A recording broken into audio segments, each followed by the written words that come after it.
Hello दोस्तों, स्वागत है आप लोगों का अपने और हमारे YouTube channel new star coaching centre पर। जैसा कि आप लोग देख रहे हैं, आज बहुत ही वीवीआई क्लास 10th और 11th के लिए और कंपटीशन एग्जाम के लिए बताने जा रहे हैं। सभी आंदोलन होगा, ठीक है।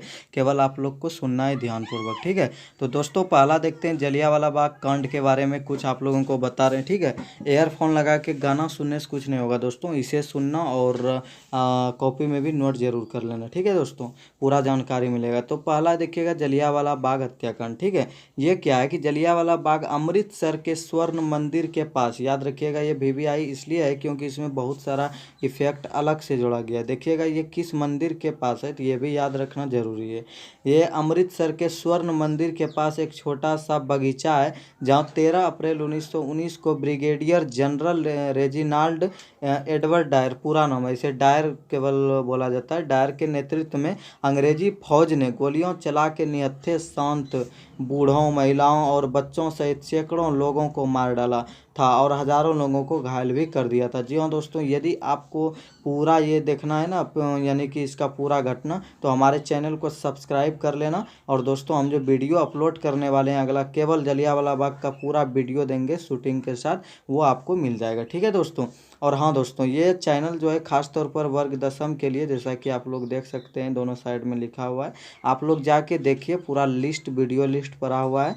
क्लास 10th का जो भी पढ़ना है आप लोग जाके देख सकते हैं, ठीक है, ये न्यू स्टार कोचिंग सेंटर पर। और हाँ दोस्तों, अगला जो हम लोगों का आंदोलन है, जी हाँ, ये इंडिया का सभी आंदोलन, पहला हम डाल चुके हैं, ये दूसरा वीडियो है, ठीक है। उसमें बहुत इंपॉर्टेंट था, उसको भी जाके देखिए। और दोस्तों, मेहनत बहुत लगता है, तो इसलिए यदि अच्छा लगे तो बस एक लाइक ठोक देना, ठीक है दोस्तों। अगला देखते हैं होम रूल आंदोलन, जो कि बहुत इंपॉर्टेंट है। ये आईए में पूछा जाता है, ठीक है, इंटर में। देखिएगा होम रूल शब्द, ये शब्द जो है होम रूल क्या है, तो होम रूल शब्द आयरलैंड के एक ऐसे ही आंदोलन से लिया गया था, ठीक है, एक ऐसे ही आंदोलन से लिया गया था जिसका सर्वप्रथम प्रयोग श्याम जी कृष्ण वर्मा ने 1905 में लंदन में किया था, इसका प्रयोग, ठीक है दोस्तों। और ये, लेकिन इसका समर्थन प्रयोग करने का श्रेय बाल गंगाधर तिलक और एनी बेसेंट, जहाँ एनी बेसेंट वही जो कांग्रेस की प्रथम महिला अध्यक्ष बनी थी, याद रखिएगा आप लोग। कांग्रेस पार्टी का भी एक वीडियो हम डाल चुके हैं, पूरा जीवनी उसका, उन्हें 1885 से अभी तक का, जाके खुद देख सकते हैं, ठीक है। और हाँ दोस्तों, देखिएगा इसके बाद 1905 में इसका समर्थन किया था। भारत में 2 होम रूल लीगों की स्थापना की गई थी, जिनमें से एक की स्थापना बाल गंगाधर तिलक ने अप्रैल 1916 में और पूना में की थी, और दूसरी स्थापना एनी बेसेंट ने सितंबर 1916 में ही मद्रास में किया था, ठीक है दोस्तों, याद रखिएगा। बाल गंगाधर ने 1916 में पूना में, ठीक है, और दूसरा जो किया था वो है 1916 में ही एनी बेसेंट ने किया था, ये मद्रास में, ठीक है दोस्तों। और देखते हैं अगला आंदोलन आप लोगों का बहुत ही इंपॉर्टेंट है, वीडियो को छोड़िए नहीं, पूरा पूरा देखिए, सभी आंदोलन आपको केवल सुन के याद हो जाएगा, ठीक है। और देखिए अगला जो हम लोगों के समक्ष है वो है नील विद्रोह। हो सकता है आपको कम दिखे, लेकिन आवाज़ तो पूरा होगा ही दोस्तों, आवाज़ तो पूरा सुनिएगा ही, देखिएगा ध्यान से। 19वीं शताब्दी, जी हाँ, नील विद्रोह जो नील की खेती से संबंधित है, देखिएगा ध्यान से।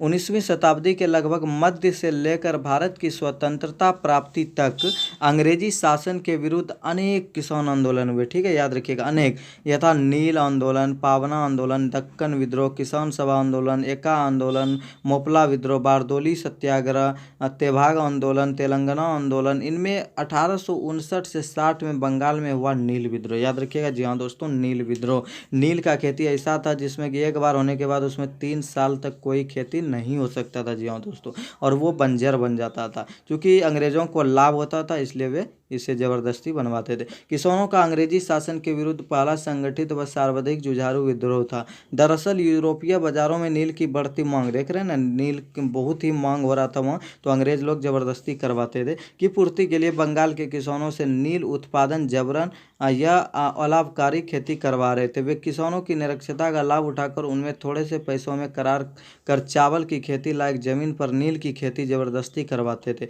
यदि किसान करार के पैसे वापस कर शोषण से मुक्ति होने का प्रयास करते तो नील उत्पादक उनको अपहरण, अवैध बेदखली, लाठियों से पीटकर, उनकी महिलाओं एवं बच्चों को पीट कर, देखते हैं ना अंग्रेज का क्रूर, पशुओं को जब्त करने करके जैसे क्रूर हथकंडे अपनाकर उन्हें नील की खेती करने के लिए मजबूर किया करता था। जी हाँ दोस्तों, बहुत मजबूर करता था नील का खेती, क्योंकि वो नील का खेती यहाँ तो फ्री फंड में करवा लेते थे, जो भी होता था थोड़ा बहुत देकर, और वो 3 साल के लिए फिर वो भूमि बंजर हो जाता था। अब जैसे आपको खाना है खाओ, ठीक है दोस्तों। लेकिन हाँ, याद रखना कि ये सब अंग्रेज का ही किया धरा था। फिर इसका विरोध हुआ, लेकिन वो लोग नहीं माने और ज़बरदस्ती करवाए थे, तब ये जाके नील विद्रोह हुआ। ठीक है, अगला देखते हैं आज़ाद हिंद फौज। जी हाँ दोस्तों, ये ये नेताजी के बारे में देखिएगा ध्यान से।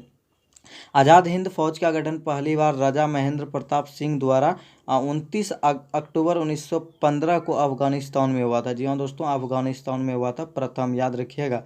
ठीक है, मूल रूप से उस वक्त यह आज़ाद हिंद सरकार की सेना थी। याद रखिएगा, हिंद आज़ादी के लिए जो हिंदुस्तान में हो रहा था ना, उसी का ये एक पक्षकारी सेना तैयार कर रहा था, जिसका लक्ष्य अंग्रेजों से लड़कर भारत को स्वतंत्रता दिलाना था। द्वितीय विश्व युद्ध के दौरान सन 1942 में जापान की सहायता से टोक्यो में रास बिहारी बोस ने भारत को अंग्रेजों के कब्जे से स्वतंत्र कराने के लिए आज़ाद हिंद फौज या इंडियन नेशनल आर्मी नामक सशस्त्र सेना का संगठन किया था। इसमें करीब 40,000 भारतीय, जी हाँ दोस्तों याद रखिएगा, 40,000 भारतीय स्त्री पुरुषों की प्रशिक्षित सेना का गठन शुरू किया गया। ठीक है, और ये बहुत ही अच्छा, मज़ा आता होगा आप लोगों को सुनने में, लगता होगा कि बहुत अच्छा कहानी है। ठीक है, और इस तरह आप लिख सकते हैं। इस सेना के गठन में कैप्टन मोहन सिंह, रासबिहारी बोस एवं निरंजन सिंह गिल ने महत्वपूर्ण भूमिका निभाई। ठीक है, और हाँ दोस्तों, इसका जो बाद में नेतृत्व किया ना, वो सुभाष चंद्र बोस, जैसा कि आप लोग जानते ही होंगे। ठीक है,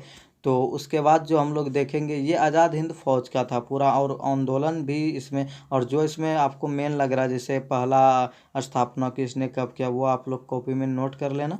और उसके बाद जैसे कि इसमें कितना सेना था जिसको प्रशिक्षित कर रहा था, तो वो याद रखिएगा 40,000 के आसपास, समझ रहे हैं ना, 40,000। जी हाँ दोस्तों, और अगला जो हम लोगों का आंदोलन है बहुत ही इम्पोर्टेंट है, ज़रा देख तो लो भाई। ये रहा आपका अगला आंदोलन, और ये है बंग भंग आंदोलन 1905। ये क्या होता है, बंगाल का विभाजन जब हो रहा था तभी ये आंदोलन हुआ था, याद रखना। ठीक है, तो देखिए, बंग मना बांग्लादेश और भंग मना, यानी समझ रहे हैं, भंग मना टूटना।